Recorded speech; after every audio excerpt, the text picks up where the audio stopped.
Welcome to the deep dive. Today, we're looking into something honestly that kind of blew my mind. This new connection discovered between breathing and vision.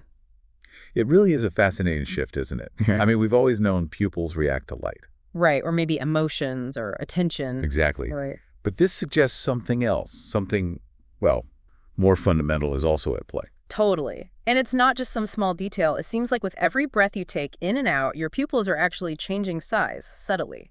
So our mission today is to really unpack this research. We want to explore this pupillary respiratory phase response, bit of a mouthful. It is.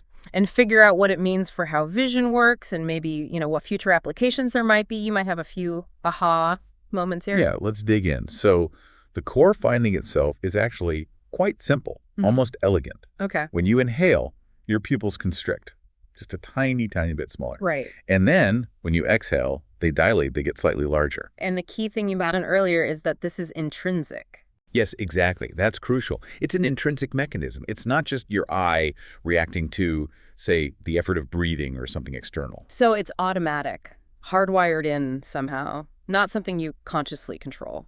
Precisely. It seems directly linked to the breath cycle itself, almost like a built-in rhythm. Like our pupils have their own little pulse synced to our lungs. That's a good way to put it. And the researchers call it the pupillary respiratory phase response. What's really interesting is that the pupil isn't passive here. It's being actively modulated. Its size is being adjusted. Okay, active modulation. So pupils doing this little dance with each breath. The big question, though, is why?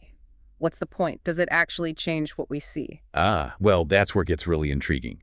The current thinking, the hypothesis, is that these tiny little oscillations are actually fine-tuning our visual perception constantly, in real time. Fine-tuning how? Okay, think about inhalation. Pupils constrict slightly. What happens when you narrow the aperture on a camera? You get sharper focus, more depth of field. Exactly. So the idea is that this slight constriction during inhalation could potentially enhance visual acuity, making it easier to pick out fine details. So taking a breath in might literally sharpen our view for a split second. That seems to be the proposal, a continuous breath-by-breath sort of sharpening. Okay. And the exhale, when they dilate. Right, on the exhale, the pupils widen just a fraction. That larger opening lets in a bit more light. So better for low light conditions. Potentially, yes. It could enhance sensitivity, maybe making it easier to detect faint objects or movements when things are dim. Wow. So inhale for detail, exhale for sensitivity. It really paints vision as this dynamic, constantly adjusting process, calibrated with every breath. It really does. Right. It's not like we just have a fixed camera setting. It's being subtly optimized all the time. The study even calls it an elegant optimization mechanism, this deep link between just breathing, staying alive, and how we see. It makes you wonder, doesn't it? What kind of evolutionary advantage did this provide? Was it about saving energy, spotting predators faster? Those are exactly the kinds of questions it raises. And, the research also looked into the brain connections behind this, which adds another layer. Right, because where is this control coming from? Well, what's pretty remarkable is they observed this response even in people who didn't have the typical brain structures linked to nasal breathing fully intact. Real. So it's not just about air flowing through the nose triggering something. It seems not. This strongly suggests that the control center is likely down in the really primitive parts of the brainstem. Wow, the brainstem, like the really old part of the brain. Exactly. The same ancient circuits that regulate our breathing itself, heart rate. The absolute fundamentals for survival. So this connection is wired in at a super deep, primal level. It's not some fancy new feature. That's what it looks like. It highlights just how interconnected these basic physiological processes really are. Breathing and seeing linked way back. You can sort of imagine how that might have been useful, evolutionarily speaking. Absolutely. Think about it. Dynamically adjusting your vision based on your breathing state. Maybe you need sharp focus when you're tense and holding your breath slightly, versus wider awareness when you're relaxed and breathing slowly. Constant subtle shifts between focus and environmental awareness. It's incredible how these automatic things shape our reality. And this discovery, it seems like it could also have implications for medicine, for diagnostics. Yes, that's definitely a very exciting potential avenue. Think about the autonomic nervous system. Okay, the system that runs things automatically. Heart rate, digestion. Exactly. And it controls both our breathing patterns and our pupil responses. They're under the same management, so to speak. Ah, I see where this is going. If they're usually coordinated. Then a disruption in that coordination, in this subtle breath-pupil link, could potentially be an early sign that something's wrong within the nervous system. So if the pupils aren't quite keeping rhythm with the breath anymore, that might indicate a neurological problem before other symptoms show up. That's the hypothesis, yes.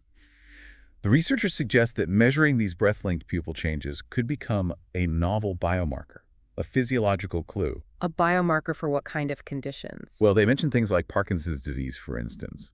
We know the autonomic nervous system can be affected early in Parkinson's. So detecting subtle changes in this breath-pupil sync. Might allow for much earlier diagnosis. That's the hope. And earlier diagnosis often means earlier intervention, which can significantly impact long-term outcomes for patients. Imagine the difference that could make. That would be huge. Catching things sooner, potentially slowing them down. It's like our eyes could be giving us these tiny breath time signals about brain health. Right. And think about the potential for non-invasive testing. Yeah. Maybe a relatively simple eye-tracking test that incorporates breathing could flag issues years earlier than we currently can. That's really promising. But beyond diagnostics, you also mentioned therapeutic possibilities, maybe even enhancing perception. Yeah, this connects to things we sort of already know intuitively or through practices like meditation. We know controlled breathing affects our mind, right? Sure, calming down, focusing. Exactly. So if our breathing is naturally modulating our vision anyway, the big question becomes, can we consciously use our breath to intentionally influence our visual processing, maybe even attention? You mean like specific breathing techniques to sharpen focus when you need it? Perhaps. Could you develop breathing exercises for tasks requiring high visual acuity, studying detailed work? Or maybe, could certain breathing patterns help people with low vision optimize what they can see? That's a wild thought. Imagine athletes using breath control not just for stamina, but to fine-tune their vision at a critical moment. Or someone with a visual impairment learning breathing strategies to navigate better. It's speculative, of course, very early days. Still, the potential is fascinating. Are there different kinds of visual tasks that might respond differently to breathing patterns? We just don't know yet. We don't, but it opens up a whole new area of inquiry. It really makes you appreciate breathing, something we do constantly without a thought. So, wrapping up this deep dive, what's the single biggest takeaway here? For me, it's really the revelation of this incredibly intricate fundamental link. Breathing and seeing are connected in a way we just didn't appreciate before. Yeah, it forces a rethink of the pupil. It's not just passively reacting, it's actively dancing to the rhythm of our breath. And that highlights how dynamic our vision truly is, constantly being adjusted. And beyond just understanding vision better, there are these exciting potential paths forward, right? Absolutely. New avenues for neurological research, maybe new diagnostic tools down the line, and even these intriguing therapeutic or enhancement possibilities we just touched on. It's amazing to think this automatic process, breathing, is so deeply woven into how we actually see the world. It leaves you wondering, doesn't it? What other hidden connections are there inside us, constantly shaping our experience? What else might we find if we keep looking at how these basic bodily functions interact? Definitely something to ponder with